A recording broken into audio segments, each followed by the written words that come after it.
Okay, everybody, welcome. Thanks for coming to our little talk.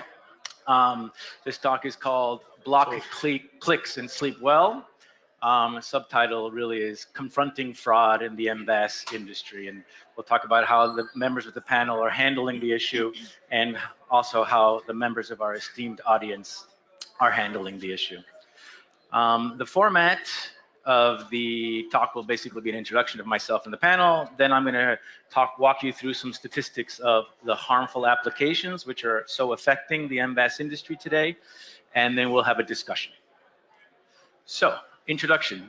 Presenter Jeff Cleaves, that's me. I am the general manager of Opticks. Opticks is an anti-fraud solution for internet marketers. We've been trading since about since the end of 2017, so less than a year, but we're making great traction, unfortunately, due to the problem of fraud in the industry. We have content providers as customers, aggregators, ad networks, and we're also running a couple of trials with 2 carriers today.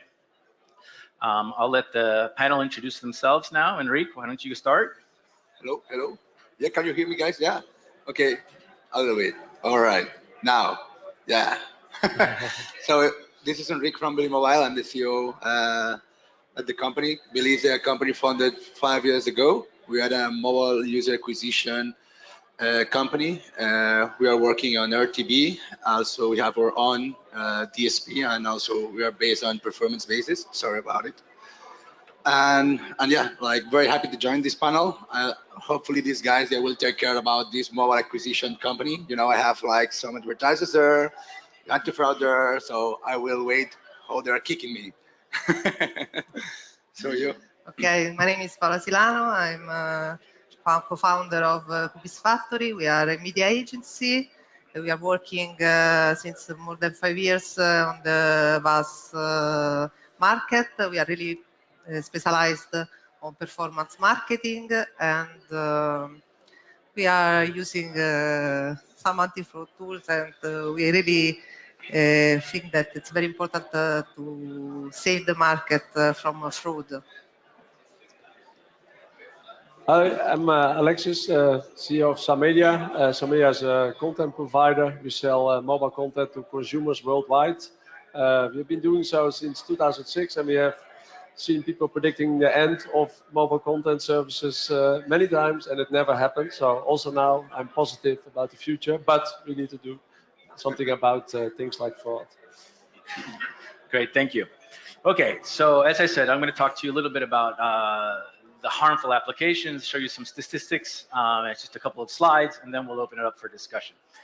But so harmful applications, you've all heard of them. These are the malware APKs that are sitting on people's mobile phones generating auto subscriptions. Basically, this APK gets on somebody's phone and just in the background opens hundreds and hundreds of offer pages per hour, per minute, trying to subscribe. I say that this is sort of iframing in the modern age. In the past, if a fraudster wanted to auto-subscribe a user, he would use web traffic and an iframe. But today, it's quite easy to block an iframe. You can put a little header in there and the iframe will break. So that's why perhaps these fraudsters have turned to mobile APKs to generate the fraud. It's like an iframe, but a lot better. With an APK, you can inject the code that you need into an offers landing page and click submit. You can avoid the anti-iframe technology. And in addition to all that, you can do it while the user can't see anything. You do it invisibly, hundreds and hundreds of times per minute. So the question is, how the hell do these APKs get on everybody's phones? How is it possible that the world is full of millions or hundreds of millions of phones infected with APKs? Basically, it comes down to naive users trying to get something for free. They download an APK to see a movie for free. They don't want to pay the premium Play Store price of $5, so they download it from an alternate web store, and these APKs are often infected. Then when it comes time to install the APK, it asks you for basically God rights over your phone. I'd like to send and receive SMSs. I'd like to change your mobile connection. And people just say, yes, yes, yes, yes, I want that free movie. And they don't look at what's going on. Other things we've seen, there's actually hacked manufacturers and browsers where it seems that the malicious code actually comes out of the factory with the infected. And finally, there's the one we all know, Zawi. Anyway, this is a research paper written by a few Chinese researchers that actually showed that in 2017, it was very easy to take control of an APK by having a user visit a malicious website. So if I could get you to visit a malicious website using your Play Store APK, I could inject code and take control of that APK. Now that's now been fixed. You can't do it anymore, but there was about a 6-9 month period where that was affecting people. Okay, so now we understand that there's millions and millions of phones affected with malware APKs. Let's look at the damage that this is doing. Now, before I get into this, I want to, make a distinction of the different kinds of traffic, and you all know this, that exist out there. There's Google, there's Facebook, there's traffic you can source from direct publishers, but it's not that easy to do. Google, Facebook, very high maintenance, direct publishers, very difficult to get them. So unless you have very, very specific expertise, what people turn to is the affiliate traffic. And that, unfortunately, is where the problem lies. So this is what it looks like. So we took the traffic from our content provider customers from a couple of weeks ago, the week of September 17th, and these are 600 million clicks. And this is an overview of what it looks like. Of those 600 million visits, 86.7% came from harmful applications. That means about 13% were real visits. Is anybody surprised? Who's surprised by that number? Raise your hand. I'd like to see hands, please participate. Yeah, nobody is surprised.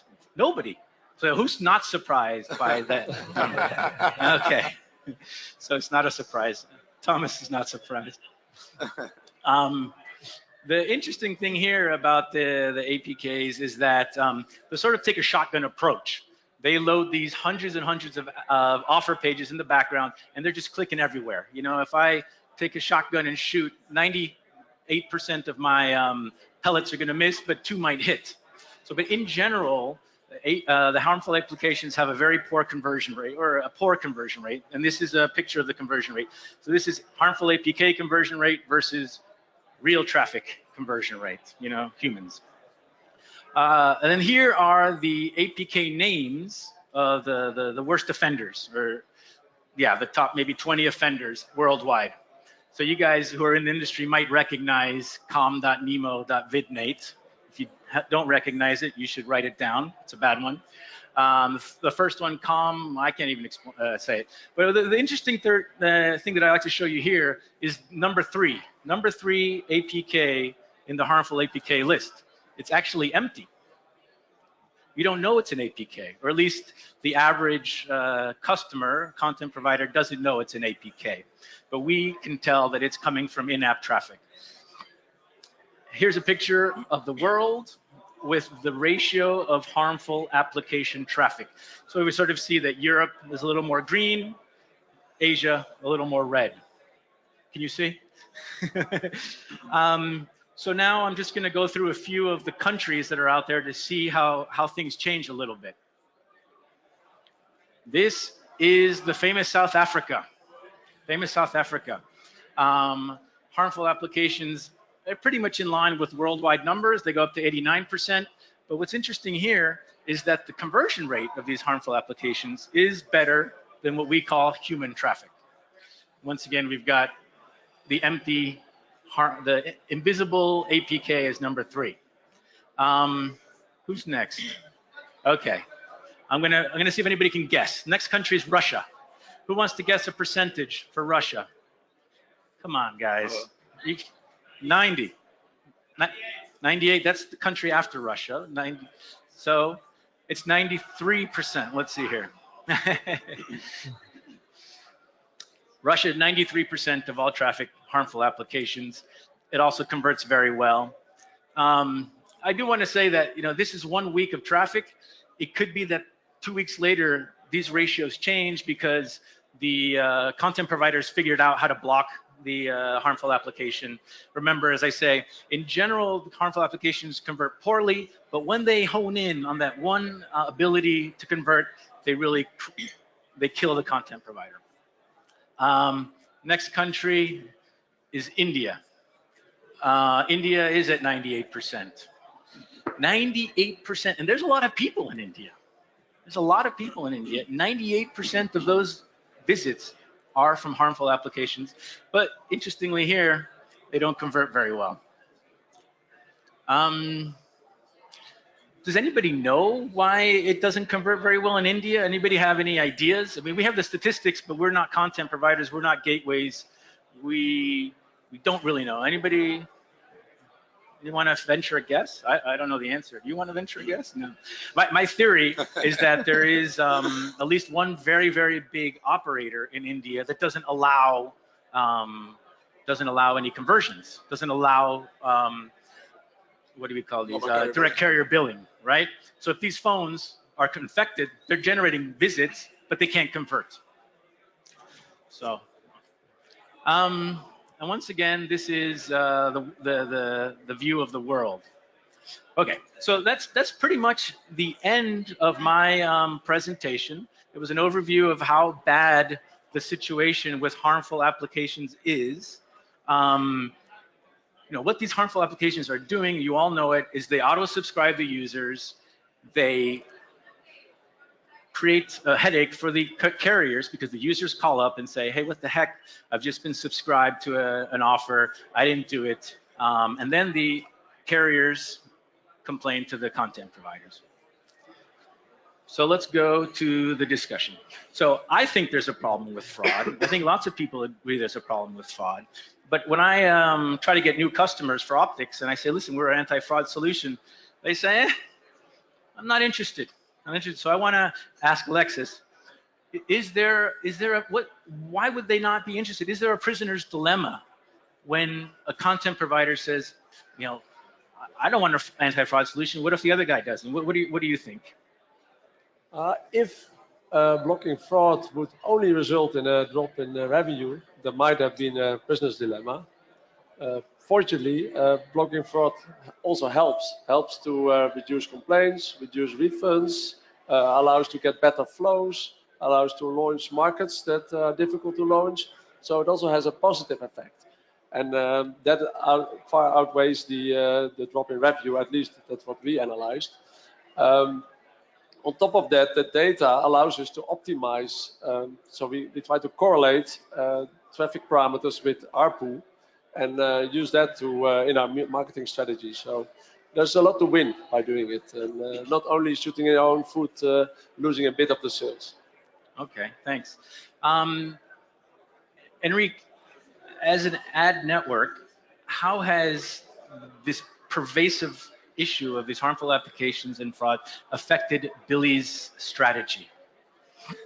Well, yes, of course it affects a lot, and as you mentioned it before, so understanding that everybody have different kinds of traffic.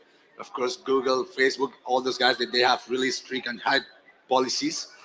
It's quite fine, but as soon as you start to mix this traffic with affiliates or with other kind of traffic that they don't have any control, so you can use affiliate traffic using probably Opticks. So then you have like a clear picture of what you're getting into your products.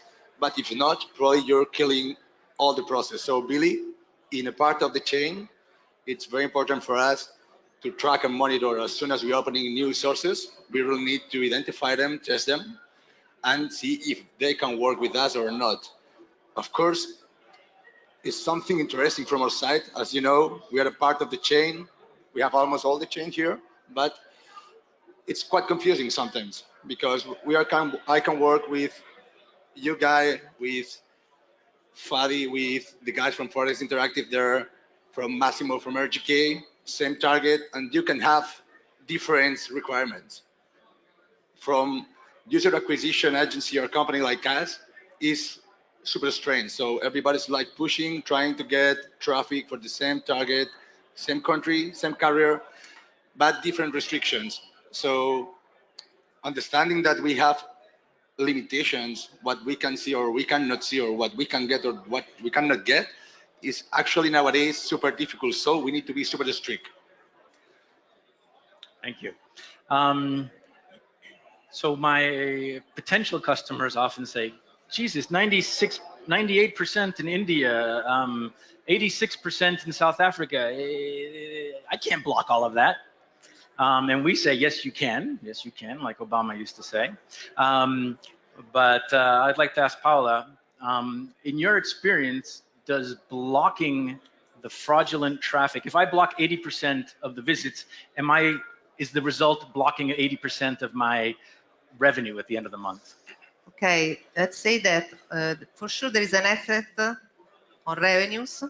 Let me say that it's a small effect compared with the effect on the margins. And the effect is, I don't know if you will be shocked that it's positive. Because at the end, when you get the fraudulent traffic, you get two kinds of users. The fake users, these users, you pay for them, but they will never generate any revenues for you. So in this sense, they will not impact your revenues, but you're paying for them, so there is this impacting in a positive way on your margins.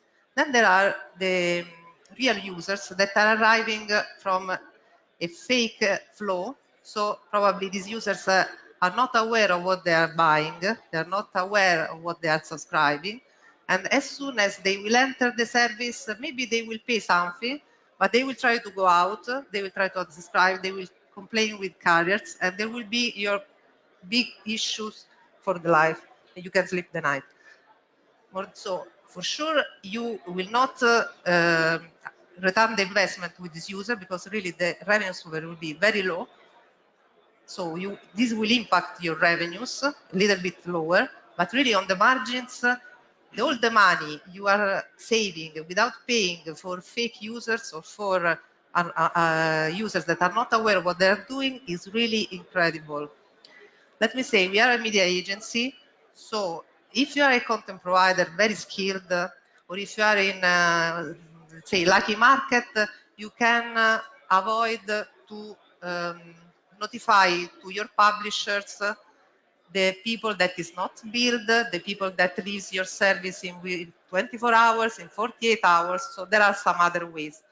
But by the way, we have a lot of clients that are not able to do this, that are not prepared to do this. And on the other, in the other sense, you put these people inside your customer base, so you will have to manage their complaints.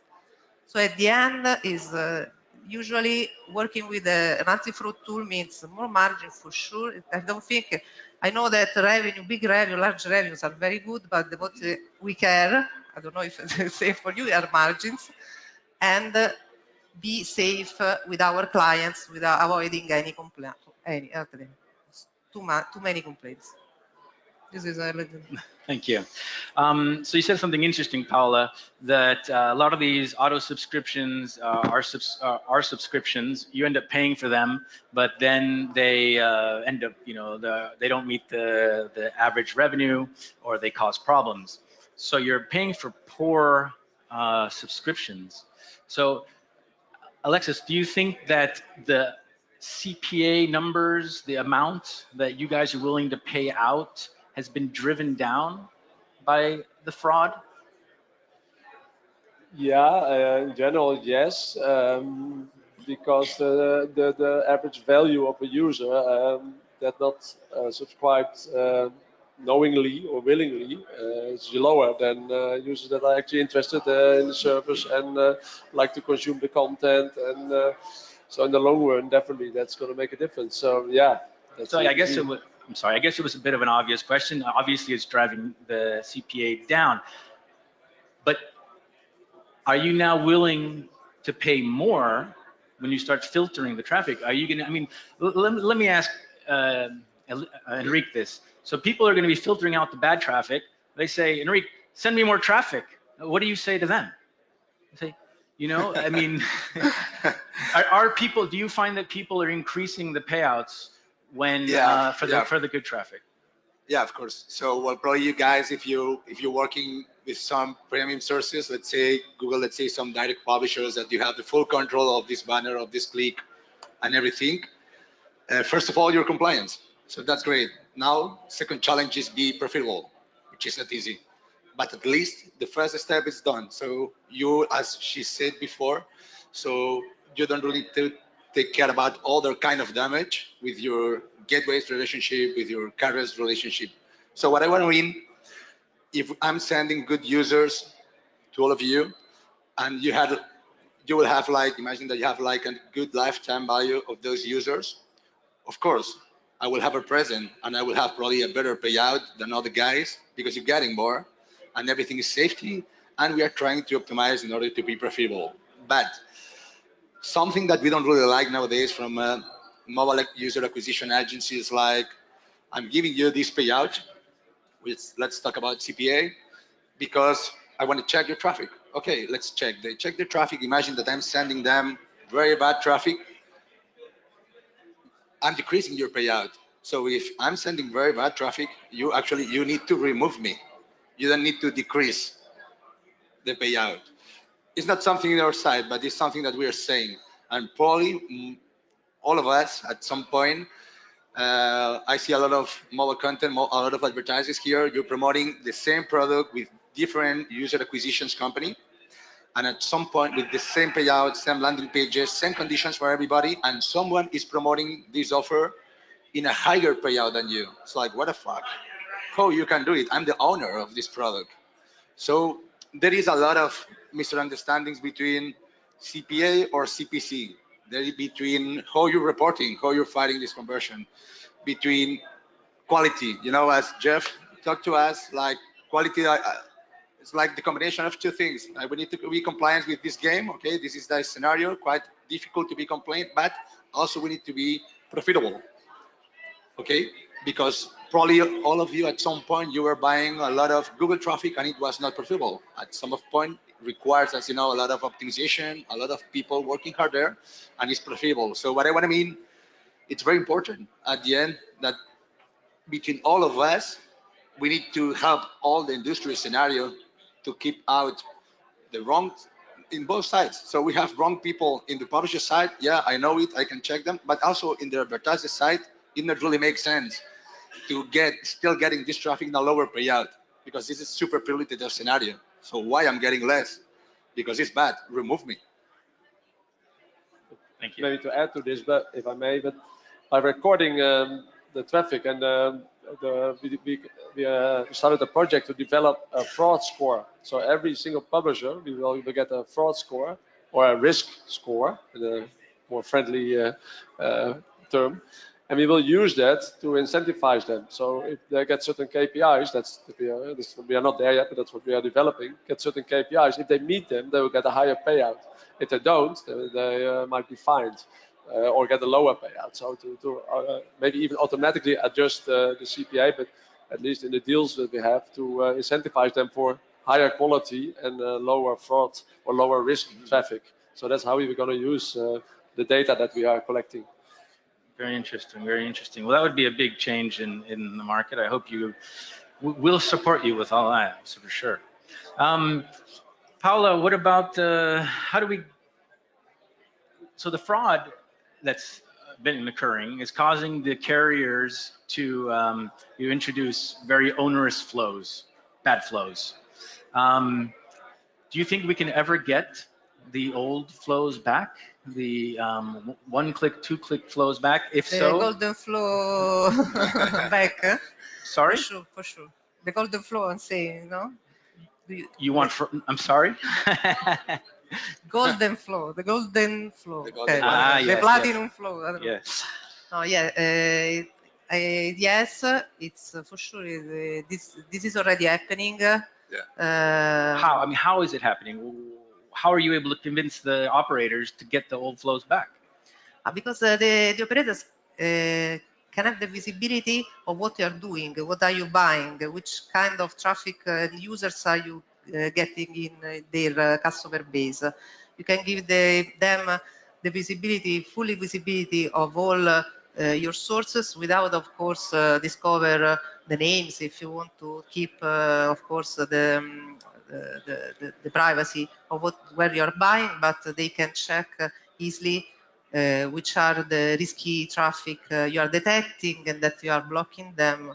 So for sure it's something that they like, that they want to know, because sometimes it could be, you could think that carrier doesn't want to see what is happening because they are scared that their revenues go down. But as I told you before, revenues is not go down because you are getting the good customers, that they are the one that are paying. So for sure they are happy and they are more open to give you the golden flow back. Okay. Well, So actually, oh, sorry. please, no, go ahead, Enric. Actually, as you mentioned, so if you see sometimes for a specific target, you can get different flows. Same carrier, same country, same.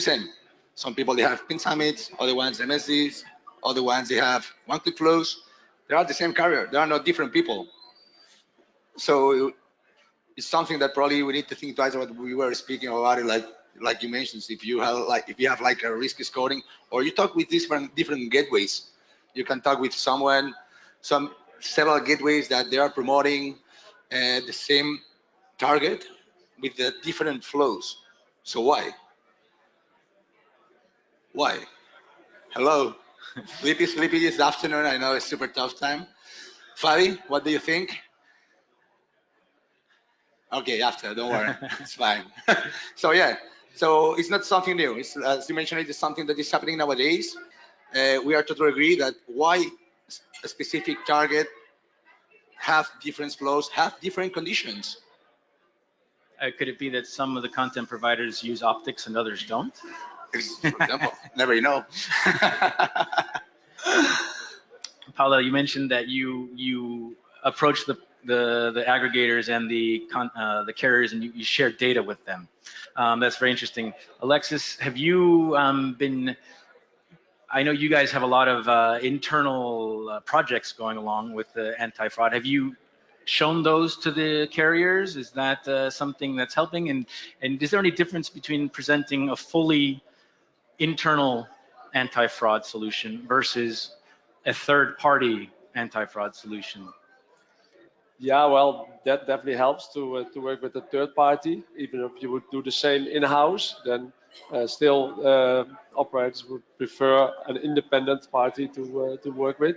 At the same time, it is also a matter of communication and spending time together and show that you take it serious and show what you are doing. And at some point you get an opportunity to get a certain flow with the commitment to only do marketing in a certain way and to share information. And then you need to live up to it, to actually make it happen. And then sometimes you get certain KPIs in terms of complaints and refunds. And if you manage that properly, then so you slowly build trust again. And I think that's what many operators do now. They focus on some genuine partners, and including fraud detection, fraud prevention, and then start building again, because they also miss the revenue. They also want the business, but they don't want the issues. And there are ways to do it, but it's really a partnership, and that's what we focus on, to have the we call it the wheel of VAS, to have quality products, media buy or marketing via selected partners with compelling campaigns that actually sell the product, not sell anything else. Work with fraud detection, fraud prevention, yeah, that together, if you get all this together. But one thing is missing, and that's what the operators have in hand, is flows. If the flow is too complicated, then it's very hard to make it work, and it actually encourages the wrong behavior. So we try to convince operators that if we get all of that in place with products, with proper marketing, with fraud detection, fraud prevention, and then please give us a chance to run with this flow, and then we can make it work, and you will see that there's better results and less issues. But yeah, that is, some are more open to it than others, and I think it's a matter of time, but I think we see positive signs of that. That's great news. Can anybody share with the rest of the room who the operators are? Which are the regions that are in the markets that are more receptive to listening to the content providers and loosening up the flows, improving the flows? Let's say, does anybody know? Can you share, or is that a trade secret? Well, so the Well, funny, no, the, yeah. sorry to interrupt you. So the funny thing is, I'm not in the content side, as you know, but the funny thing, like every case is completely different. So we don't have any worldwide rule that we can speak by the same way. I think so to everybody. So that's funny, but analysis quite complicated because I guess that you cannot use the same strategy, let's say, in Italy, in Malaysia, in Thailand, in Russia, in Egypt, in Malaysia, around there. Okay, so not easy, right? Yeah, but I don't think it's so much of a regional thing. You cannot say the Asian operators or the Middle Eastern operators. I think it's really operator by operator and how they look at the business and how they look at payment services and at value-added services. I think that's much more important than the region or the country they are from. We see positive conversations and results and deals in any of the regions in the world at the moment. So it's not that European operators are more difficult or more open to this than Asian operators. Okay, okay. I'm trying to get the name of an operator out of here. Anybody want to? Is that a trade secret? A trade secret, or does anybody know? I think it's a trade secret. No one wants to say. Okay, then I'll stop asking. I'll stop asking. Not only operators, also regulatory bodies. If you look at loss flights and that, Exactly. that's very clear. Any member, so be that aggregator or a content provider, needs to host an anti-fraud solution on a page. That changed the market a few years ago aggregators then hosted landing pages because 3 years ago, these anti-fraud solutions simply did not exist or were not accessible. Now it's given a bit of power back to content providers in that there is the likes of an Opticks and other solutions that allow us to still be compliant with the code of conduct if you want specific markets, South Africa being one, where you can host an anti-fraud solution and still be able to host your own page and not give all the scope back to the aggregator. Very good. Thank you. I think what's also interesting in this respect is that the first response of operators when these fraud issues happen is to take control, take the hosting of the pages in-house, or implement fraud detection, which is a good thing, but take that in-house and also make the flow more complicated. That was the first response, understandable, natural response. And now they start to realize that that's maybe encouraging the wrong behavior, and it makes it difficult for genuine marketing and genuine players to be successful. And I think that is changing now. Okay, thanks. Well, I'll ask one last question, and then I'll open it up to the audience. So I think it's been made clear, and you all know it, that having a third-party fraud solution is of strategic value when approaching carriers. It's almost a necessity nowadays. So that means you have to choose one. You know, you should choose one. There's Paola. Can you tell us maybe what your criteria were? How would you recommend going about choosing a good content provider? You mean after seeing how nice is their sales? Besides the looks of the salesman, yes. Okay, I think the first thing is that the platform, the tool should work. It's simply to say, but not all the tools are working, and you should prove if it's working or not. Doing it's easy because okay, the anti-fraud tool should block the fraud, but should on the other side let pass the right traffic. So how to check it? You can take a clean channel, clean source. Where are you sure that are you buying clean traffic as Google?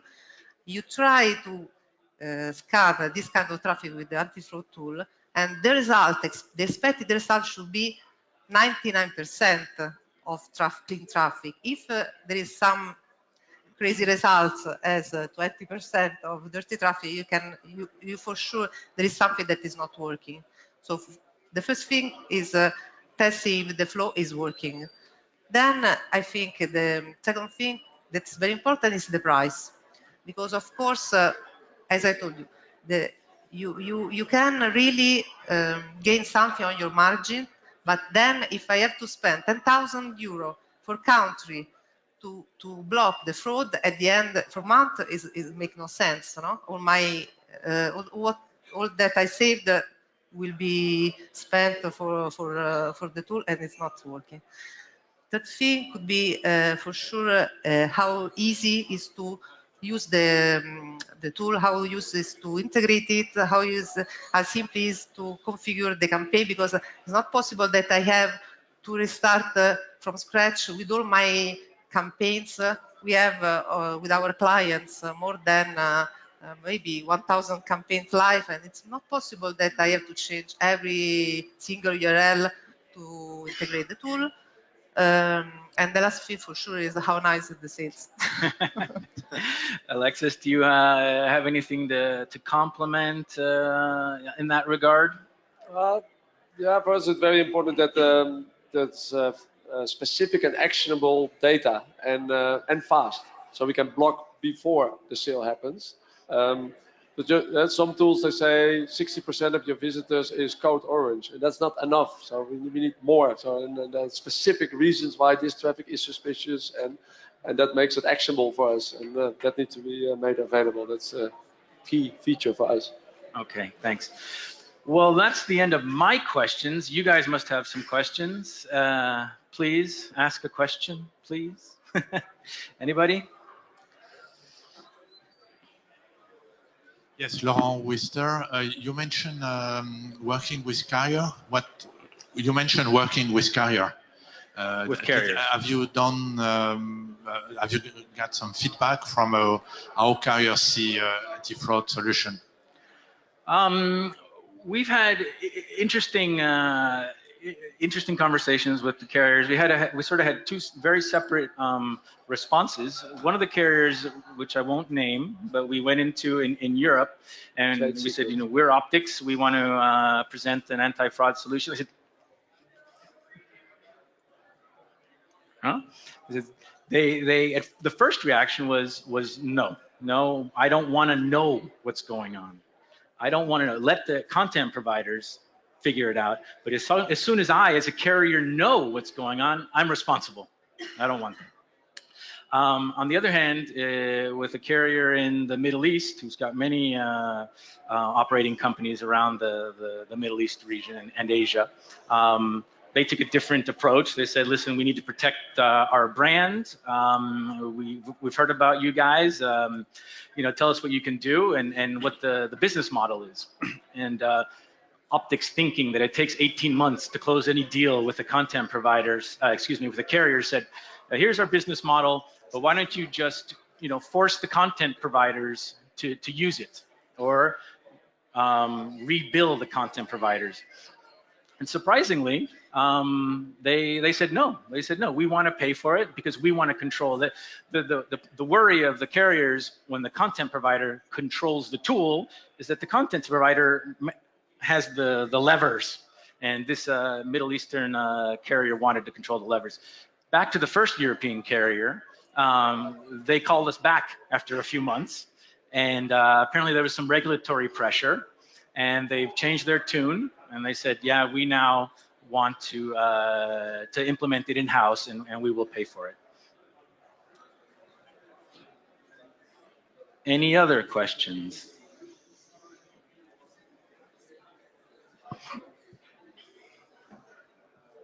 Hi, I'm David from DCB Protect. Hi. So we are very concerned with fraud too. Something very important when we are dealing with fraud and selling it to carrier or advertisers is to show independence. And it's a real point because I think Billy Mobile and Opticks are very, very tired. Same administrators, same location. How do you deal with that? How do you show to your customers that there is no conflict of interest, that the traffic from Billy Mobile won't be treated better than the traffic from Kimia? It's a tricky question. I'm sorry for that, but it's really important. Do we have an answer? Yes. Can you? Yeah, take the micro. I'm Fadi from Arpo Plus. So actually, I just have the answer because like Billy was maybe one of the most affected agency after we implemented Opticks. So I believe since the presence of Opticks, even the management, you had a lot of changes, I believe. Exactly. And Billy is really one of the most affected agencies with the presence of Opticks. That's from a fair comment from my side. Thank you, Fadi, to that difficult question. No, but anyway, so I would like to add that you're completely agree. So if we're talking about affiliate traffic, of course it was affecting a lot. Not Opticks, it was all the scenario, all the chain. So we were doing something before all together in the same big bucket, and now the rules change super fast, and not only in one specific country or in Mexico, or now it's like a little bit of everywhere and much more every day, which is fine. So what we did is not just we are not staying like that. So what's going on? What we need to do? So we are improving ourselves. We are improving the traffic that we are sending to you. The product that you are connecting to your gateways, to your carriers. So I'm completely sure that also it was affecting to you. It was affecting to the relationship that you had before with your partners in both sides, for publishers, let's say like Billy, and for your connections. So probably now they are quite more strict checking each piece of traffic, including fraud, including profitability, including lifetime, including your content. That before everybody was setting whatever content, you don't really care, just passing the approvals as far as I know, right? Passing, that's all. Now I'm guessing that all of us, we need to work hard, at least more than before. And I think that this is a good trend. So at the end, if you find in all the chain that everybody's working on the same rules, in the same wishes, in the same way, then exactly you will have the success. So if you have a good mobile content product, you have good product, you have good connections, you will have good payouts, and you have the good traffic. This is a pure, clear, transparent chain. The problem becomes when some of them can be advertiser, can be publisher, can be a middleman, arbitrage business like myself. They are not following what you're looking for. You're waiting, you're expecting like super pure, clean traffic, and suddenly you get what you don't really like it. For several reasons: connections, warming your contacts, warming your partners, warming your business. Are you agree about it? You say like yes. You don't say like yes. All right. Yeah, I mean, I talk to you later. I would just like to make a comment about that question also. Obviously, our reputation is any anti-fraud solutions relies on its reputation, and it's one automated subscription that the carrier calls about that causes the problem, right? It doesn't matter who the traffic source is. If your carrier, your customer calls you and said, Jesus, Jeff, I just got a bunch of auto subscriptions from this market. He doesn't care who the publisher is. I'm screwed. I'm screwed. So we have to treat everybody the same. Another question? So hi, I'm TK from Freenet. I think the reputation is not really that relevant. I'm sorry to disagree with you. The reason why I say it is at the end of the day, it's what Paola said in the beginning.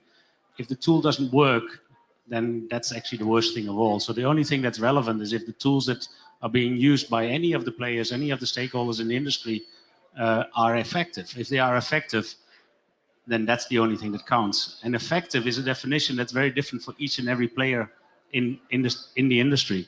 I'm in a very strange position. I'm in a company that is a carrier on the one side, a mobile content provider on the other side, and we also have an anti-fraud product that we sell to carriers and mobile content providers and other players in the market. So I wear three hats, and the only hat that counts is at the end of the day the effectiveness of the tool. And in some cases, mobile carriers want a lot of extra revenues, and in some cases, the mobile carriers don't want extra revenues, and in some cases, they want to tweak it a little bit tighter and a little bit less tight. And the same goes for the mobile content providers, and the same goes even for regulators. So I think the effectiveness of the tool is the most important. I did actually have a question. The question that I had is this. Right now we are talking about the clean traffic. I mean, the panel just mentioned clean traffic, Google and Facebook. I'd like to argue that it's absolutely not certain that Google and Facebook is automatically clean traffic. And I'd really like to hear from the panel what they think about that. Yeah, actually now following his insights, something that I think, guys, is really confusing for you. So how many people from you guys you think that buying traffic on CPC is safer than CPA? Nobody? Sure? 3, 2, 1? Yes, I know. I'll see you. Yeah. So at the end, it's just changing the price model. Probably at some point you will buy the same traffic, the same visitors, the same IDs by click or by conversion. So that's all. What I'm super interested, so as you know, also being Billy, we have our own proprietary DSP. So we have all the guys also, they are using Opticks for CPC. It's really necessary because as Thomas mentioned it, every country, they have their own rules, their own scenario. So you cannot set the same procedures that you're setting, I don't know, in Algeria, Oredo, for example, quite trendy in this conference, with Thailand or with Malaysia. So what I'm trying to explain is like there are a lot of things a part of that, the way how you're buying this traffic and the way how you're reporting to me.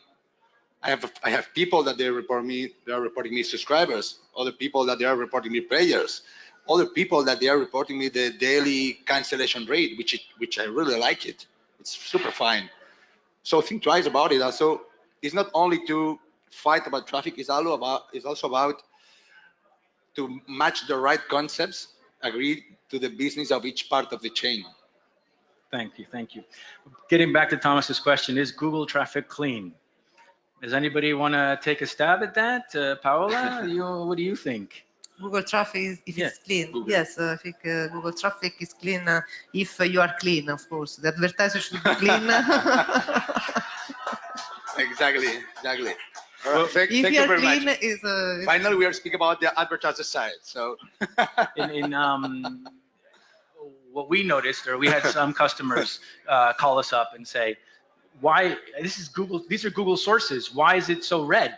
And we said, "Who's getting this Google traffic for you? Is it your in-house team who knows how to buy Google traffic? Is that who's buying this traffic?" And they said, "Well, actually, no. We have a few sources out there who say they're sending us Google traffic." That's when you need us, because we'll tell you if it's Google or not. But even it can be Google, it can be Facebook, but what they are doing there, that you don't know unless you do it yourself. And how we do Google and Facebook, we do it fully transparent. We have a relationship with Facebook, we have a relationship with Google, but some affiliates, they cloak. So Google and Facebook don't know what's going on. And so they can be doing things that are not compliant with Google and Facebook policy. Mm-hmm. But that's not the way to do it, because eventually it will result in similar issues. But we have our own business accounts, not farmed accounts, not all these fake accounts on Facebook, real Facebook accounts. We have a relationship with Facebook, talk to Facebook, talk to Google. And yeah, like Paola said, if you're clean, and then it is clean traffic. But it's also easy to do non-clean traffic on Google and Facebook. Okay.